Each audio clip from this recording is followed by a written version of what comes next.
But yeah, I mean, some of the things they said, I guess I could agree with, but at the same time, I know Carter tried to make the argument that they have played Georgia toe to toe. Some of the games, these over this 4-win streak we have on them. But let's be real. These guys, Tennessee, you finished with a losing record. That's why nobody takes you serious. When I said that we can play teams from the West, we can play anybody in the country, on any Saturday, we can compete with anybody. We can be taken a little more serious because we don't have, 4 straight losing seasons. Well, it's going to be 5 for you guys this year. I mean, I'm sorry, you're going to suck again. You know what? Let me stop. I'm getting on Tennessee again. But the team I really want to talk about, as far as being in the East, is Florida. Now, I talked on them a little earlier, and I know injuries are somewhat to blame for their collapse last season. Of course, I can understand that. We were in that same situation. But I'm sorry. We had all those injuries, and yet we were still finding ways to win some games. We still ended up going 8-5, which is a winning record for you Florida people that can't count. You guys ended up going 4-8. You lost to Georgia Southern, inexcusable. Your defense is pretty decent. I'll give you that. But let's be real here. You guys can be completely healthy on offense, and you will still suck. So you having injuries on offense, it's no different than if you were completely healthy on offense. You guys can't put up points, period. You're garbage. You're ass, okay? Jeff Driscoll is terrible. He's a mistake waiting to happen.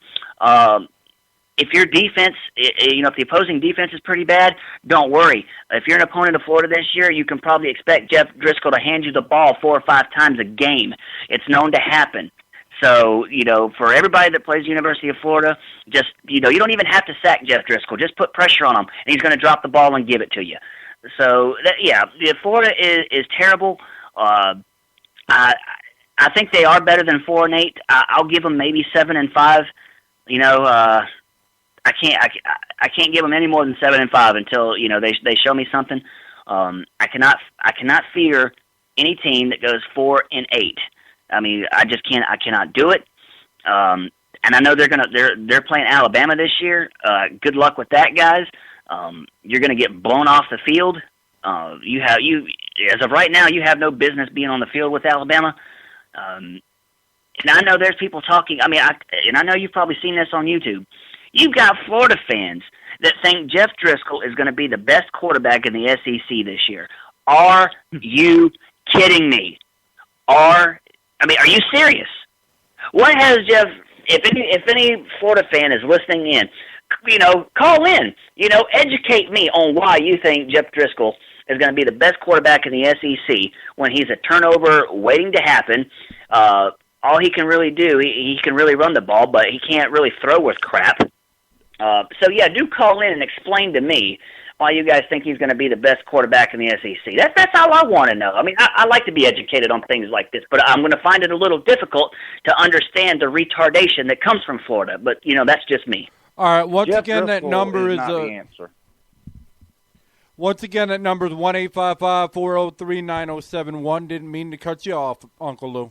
That's all right. Yeah, Jeff Driscoll's not the answer. Let me ask you this, Florida fans. Jeff Driscoll is going to give you how many wins over 4?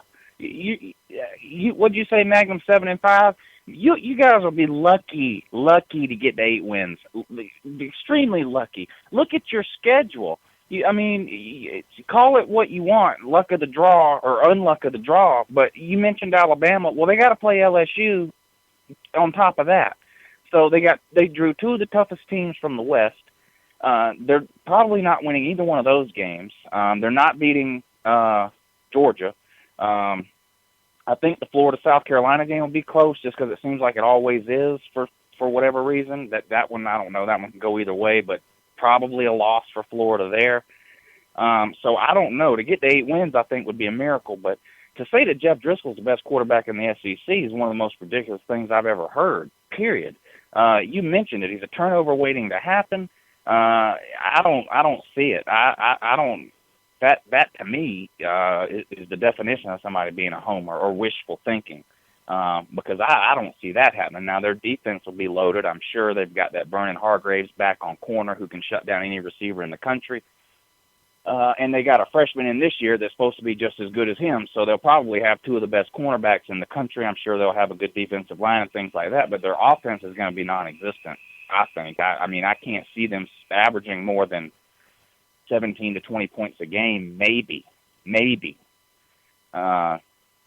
So, no, I'm with you. 7 wins, 8 if they're lucky. I think they'll probably win the games this year that they're supposed to, whereas last year they lost those games. You know, they're not losing to anybody on Georgia Southern's level this year. You know, they'll beat Vandy. I'll go ahead and give them a win against Vandy this year. They'll probably beat Tennessee this year. You know, they'll beat Kentucky. But they're not beating Georgia. They're not beating South Carolina. They're not beating Alabama. They're not beating LSU. You know, that's not happening. So that's 4 losses right there. They'll probably lose at least one other game. You know, 8-4, 7-5. I think you're probably right there. And no matter what kind of magic fairy dust you sprinkle on your jorts, Gators fans, this year's not the year. Yeah, and you were, you brought up LSU and Alabama. Now, remember a couple of years ago, they were giving us crap. Florida fans were, even some Tennessee fans. A lot of these guys were giving us crap because they was like, oh, if we play teams, from the West, we get blown off the field.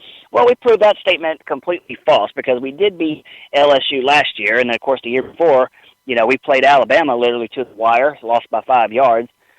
So Florida right now, you could say, is in that situation where they're going to get murked off the field by these teams. Yeah. They're not even going to compete.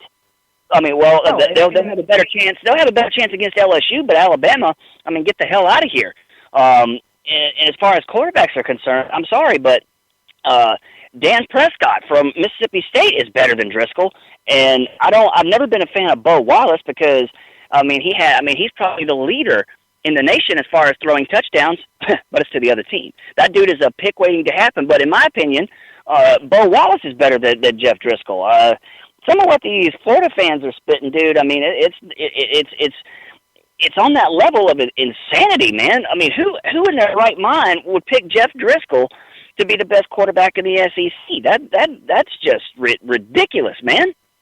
Yeah, it doesn't make any sense. And as far as this argument about Georgia blown off the field by teams from the West, the last time we played Alabama was a championship game. That game came down to the wire. Before that, the last time Alabama was in Georgia's rotation as far as playing them East versus West, when we played them 2 years in a row, we went 1-1. Well, we won the first one at Alabama, lost the second one. Of course, everybody remembers that game. We spotted them 28 points before the game even started. That game was over in the first quarter. Ended up being close because, Alabama basically let up the whole second half. But anyway, so we were 1-1 against them the last time we played them, home and home, when they came up in our rotation against the West and nose-to-nose with them in the title game. And that's the best team the West has had to offer the last 10 years. We beat LSU a fair number of times that we played them. Anytime we play Auburn, it's a toss-up. Neither us or Auburn, it's hardly ever when Georgia plays Auburn. Neither team is rarely that one team or the other is a favorite. Usually. Well, I don't know about that. Mark Richt has pretty much owned Auburn.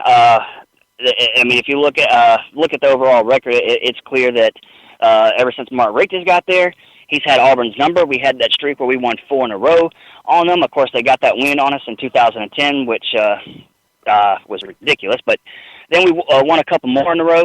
Then, of course, they got us last year. It's like Auburn's not going to beat us 2 years in a row. They haven't been able to do that in quite some time.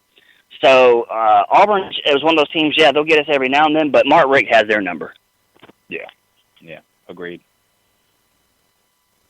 So, as far as, people saying that we can't compete with the West, you people just need to go stick your head in the toilet bowl and, make it stay there because you're ridiculous. But, that's pretty much what I got to say on that. And I think we're almost out of time. How long we been on, Ray? About an hour and a half. Yeah, I think it's about time to wrap this up. I know last week we went, like 3 hours or so, but we got a late start. But we're going to try to keep it in the hour and a half range from here on out.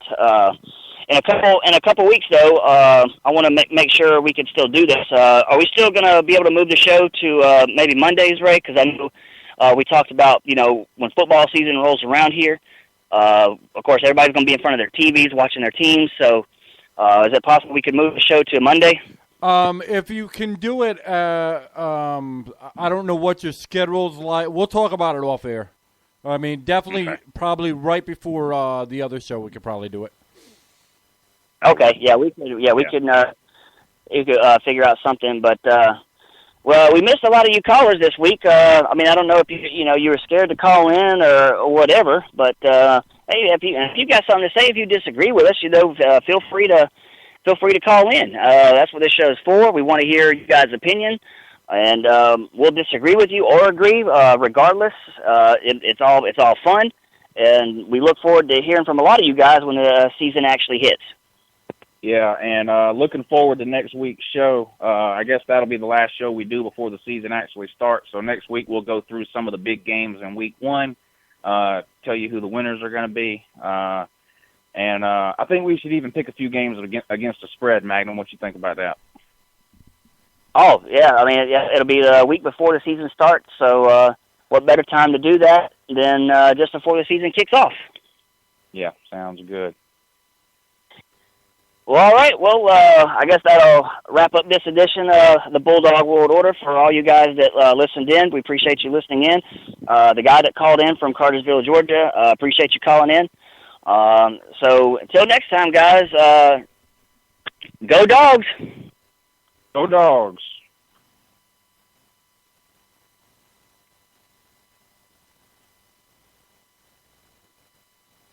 All right. That was Bulldog World Order. Join them next week, 4 p.m. Eastern Standard Time, the last Saturday. And then probably will be moved to Mondays, maybe at 4 p.m. or 6, somewhere around there. We'll keep you posted, and thank you for listening to 2 Local Radio. Check out all our other great shows, and remember, if you like this show, please follow so you don't miss any of that, any of the band interviews, the indie music, or any of the other sports shows, such as the Vols show or the Miami Hurricanes show. All right, you all take care.